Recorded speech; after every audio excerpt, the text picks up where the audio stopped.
एक लड़का था जिसका नाम सुमित था। नॉर्मल ज़िंदगी जी रहा था आपकी और मेरी तरह। कुछ भी ऐसा तकलीफ़दायक नहीं था ज़िंदगी में, नॉर्मल ज़िंदगी थी। ऑफ़िस जाता था, ऑफ़िस से घर आता था। लेकिन कभी-कभी क्या होता है, नॉर्मल ज़िंदगी भी बहुत रूटीन और बहुत बोरिंग हो जाती है, करने को कुछ नहीं होता। तो समझ नहीं पाता था कि आखिरकार क्या कमी है मेरे जीवन में। हमेशा क्लास में टॉप किया, कॉलेज में टॉप किया, ऑफ़िस में भी कोई काम होता था तो हमेशा एम्प्लॉयी ऑफ़ द मंथ बनता था वो। हर प्रकार का ज्ञान उसके पास था, लेकिन फिर भी वो खुश नहीं था। उसने सोचा शायद ये जो पैसे रुपए की तलाश में मैं जा रहा हूँ, ये तलाश मेरी वो तलाश नहीं है। कोई समझदार आदमी रहा होगा जिसे ये बात समझ में आई कि पैसे रुपए की दौड़ से ये स्वयं को भर नहीं पाएगा। तो फिर आखिर वो क्या तलाश है जो वो अपने जीवन में ढूंढ रहा है। घर पे बीवी थी, बच्चे थे, कभी कभार वीकेंड पे घूमने भी जाया करते थे। आए दिन बीवी से झगड़ा भी होता था, जो सभी के घर में होता है लगभग। एक अनसेटिस्फैक्शन उसके जीवन में था। उसे अभी भी किसी और चीज़ की तलाश थी। दुनिया भर का ज्ञान उसने अर्जित कर रखा था, लेकिन फिर भी वो कुछ और चाहता था। कोई और तलाश, एक सूनापन जीवन में था।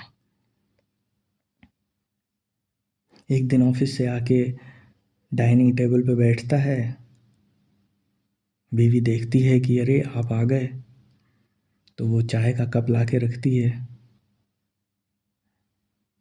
अचानक से न्यूज़पेपर पे उसकी नज़र पड़ती है, तो उस पे लिखा होता है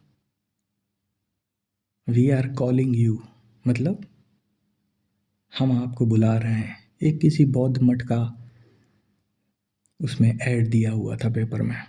न जाने उसके मन में क्या आया, उसने फ़ोन उठाया और उन्हें फ़ोन लगा दिया। ऑफिस में भी 2-3 दिन की छुट्टी थी। उसने सोचा एक आध दिन और एक्स्ट्रा ले लूँगा, कुछ दिन यहीं होकर आता हूँ।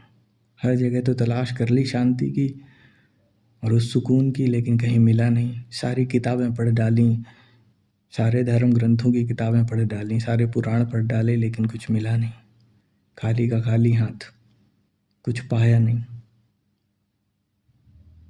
इतना ज्ञान, लेकिन फिर भी कुछ नहीं मिला। वो संतुष्टि नहीं मिली।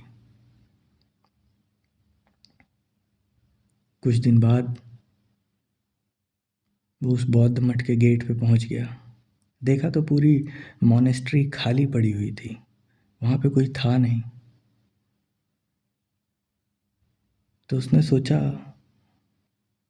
कि ऐसा तो नहीं कहीं बंद हो, मैं गलत समय पर आ गया हूँ। खैर, उसने वापस लौटने से पहले एक आवाज़ लगाना सही समझा। आवाज़ लगाने पर कोई मॉन्क वहाँ से निकल के आया और उसने सुमित को अंदर बुलाया।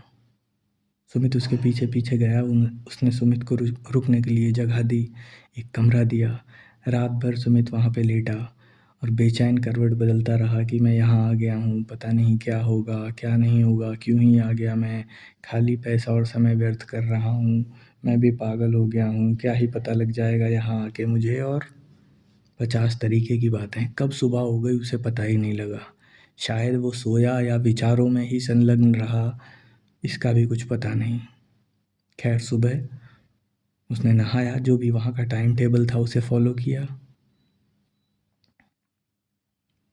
वो ध्यान का एक अलग से हॉल था। जब उसकी तरफ जा रहा था तो अचानक से एक कमरा पड़ा। वहाँ पे कोई एक काफ़ी एजेड, 60-65 साल के शायद, एक कोई गुरुजी लामा बैठे हुए थे वहाँ पर। उसने धीरे से झांक के कमरे के अंदर देखा तो जो लामा बैठे हुए थे उन्होंने इशारे से उसे बुला लिया और हाथ के इशारे से अपने सामने पड़ी कुर्सी पे बैठने को कहा। पास रखी केतली को उन्होंने उठाया और चाय का कप उसकी तरफ बढ़ाते हुए उस केतली से चाय उस कप में डालने लगे। धीरे धीरे धीरे करके पूरा कप भर गया। जो चाय थी वो बाहर फैलने लगी। सुमित बैठा देख रहा है कि ये क्या कर रहे हैं, पानी पूरा फैलता जा रहा है, फिर भी डाले जा रहे हैं, डाले जा रहे हैं, डाले जा रहे हैं और रुक ही नहीं रहे हैं। तो अंततः उसका धैर्य टूट गया और उसने टोक दिया कि अरे ये आप क्या कर रहे हैं, ये भरे ही जा रहे हैं पूरा। तो उन्होंने पूछा कि क्यों, उसमें क्या परेशानी है? तो उसने कहा अरे भर गया है, इससे ज़्यादा उसके अंदर अब चाय नहीं जाएगी, आसपास फैल रही है, उसका कोई फ़ायदा नहीं होगा। बोले यही तो मैं तुम्हें समझाना चाह रहा हूँ। इतना जो ज्ञान अपने अंदर तुमने भर लिया है, यहाँ और ज्ञान पाने आ गए हो, अब इसका कोई फ़ायदा नहीं है। पहले अपना मन खाली करो। First empty your cup.